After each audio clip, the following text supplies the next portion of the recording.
again for tuning in. Such a joy, a real joy to have you each and every week. Some of you are diehards. I really thank you for getting time to be with us. As usual, subscribe and go back there the other side and get to Facebook and on the page and like me. If you are new, bring in a friend and let's spread the good news, right? Thank you so much.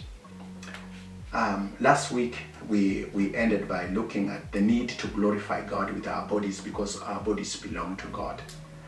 And in 1 Corinthians chapter 7, therefore in verse 1 and 2, Paul begins to advise first that responsibility over your sexuality is something that you need to manage, and two, abstaining where it is needed, abstaining from sexual activity that is not right or that is not in line is something that you need to think about.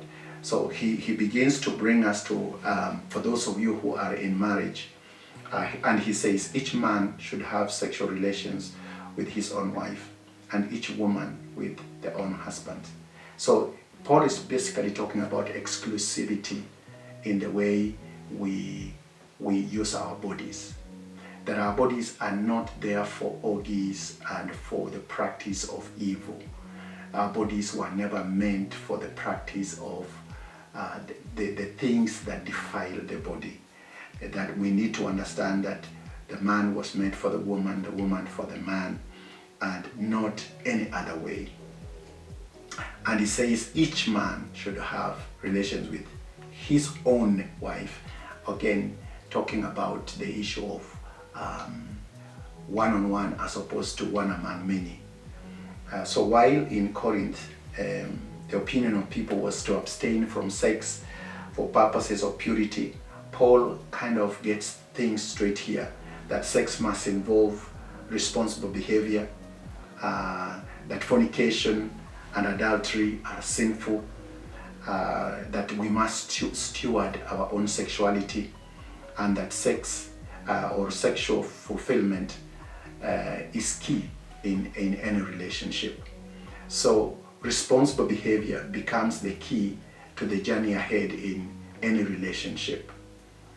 And we need to get to the place then of understanding what are some of the giants that then would stand in the way for many of us as we try to do the two things. One, flee from sexual immorality so that we may please God and glorify God with our lives. How do we do that? How do we defeat the giants that are along the way? And the first thing that most singles struggle with is the need to be trusted. The need to be trusted. I think the truth of the matter is many singles have said to me that I try my best, but many of these married women or these married women particularly, most ladies would blame married women for not trusting them to be around their husbands. And sometimes I say, okay, what would be the reason for them to do that? Could it be some of your actions?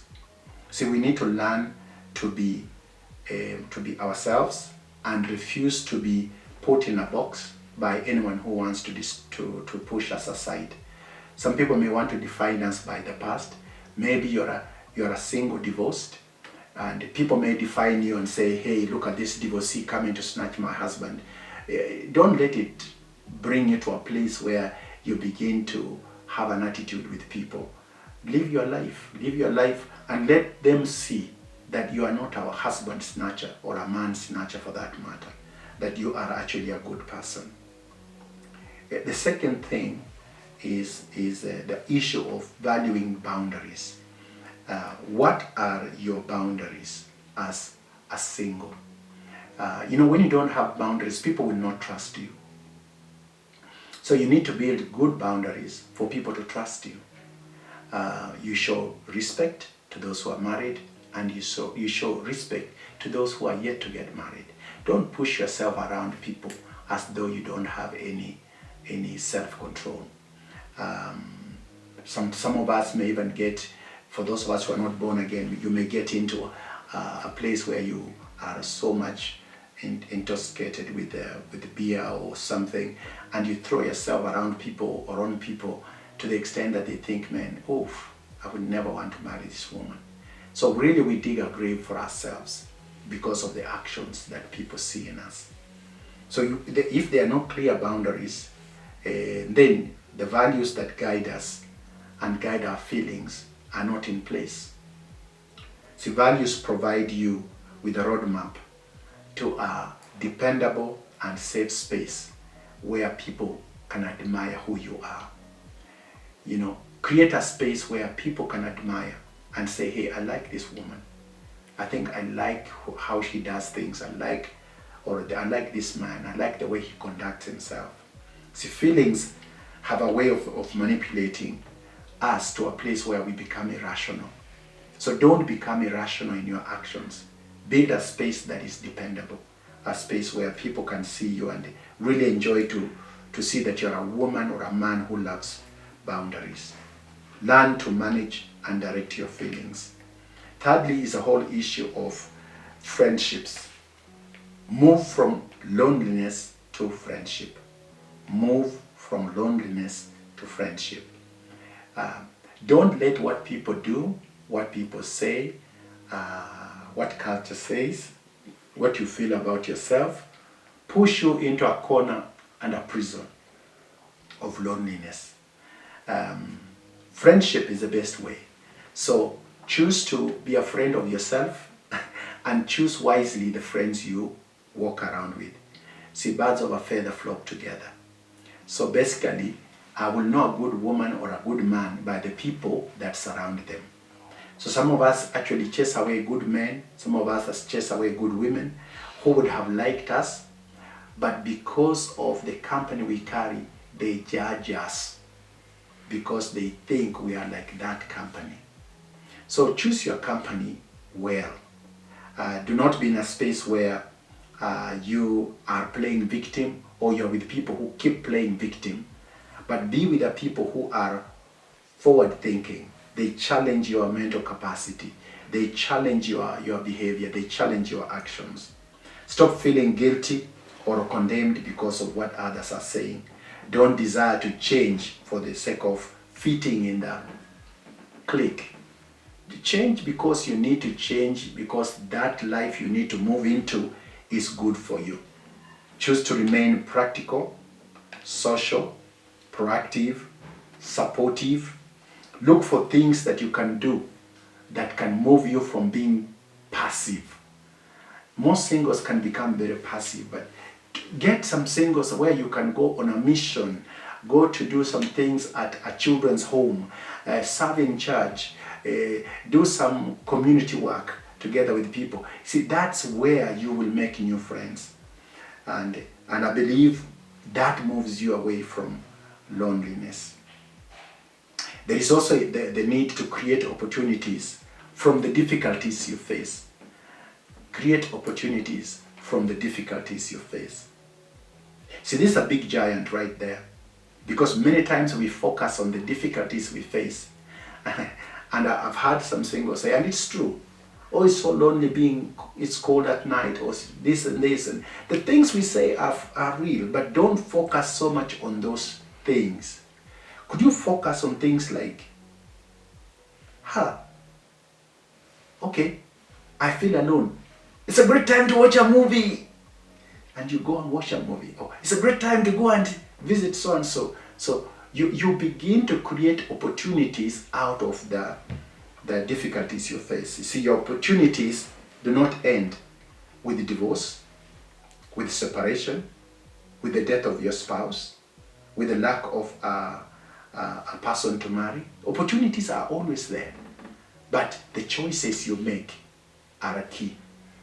So roadblocks arise when we concentrate on the secondary issues and not the primary issues.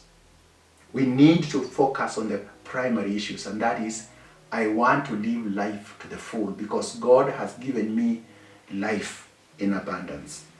See, make it your aim to remain hopeful and not looking desperate and anxious. See, most singles you look so desperate. No, don't be desperate. Don't even look desperate. You can even play hard game to that guy, to that gentleman, to that woman. Try and show some dignity into who you are. And finally, choose contentment and not dejection. See, God wants you to be fulfilled, to be a person of identity, to enjoy who you are, to enjoy the giftings He has given you. Make it your aim to find contentment in those around you and in the people God brings around you. Do not allow yourself to be impatient or rushy in the desire to look for a quick fix or to look for somebody to quickly fill your void. Don't do that, because you are just inviting trouble. You know what? That's been hard stuff, but I think it's good for us to think about that and to think about the roadblocks that stand in the way and to look at how do we navigate past those roadblocks. Well, do you have a question? Do you have an idea? Do you have a thought? Anything you want us to cover in the future? Please don't hesitate to send it our way, and always share about this, and let's create a bigger community and enjoy to be together. Love you guys. Thank you so much. God bless you and cover you with His love and blessing. Thank you for watching Open Hearts. What a pleasure. It's always a joy to know that you are on the other side of the link. But please, be sure to comment, be sure to like, and you know what? Subscribe too, and send it to a friend. And let's all make this a great family.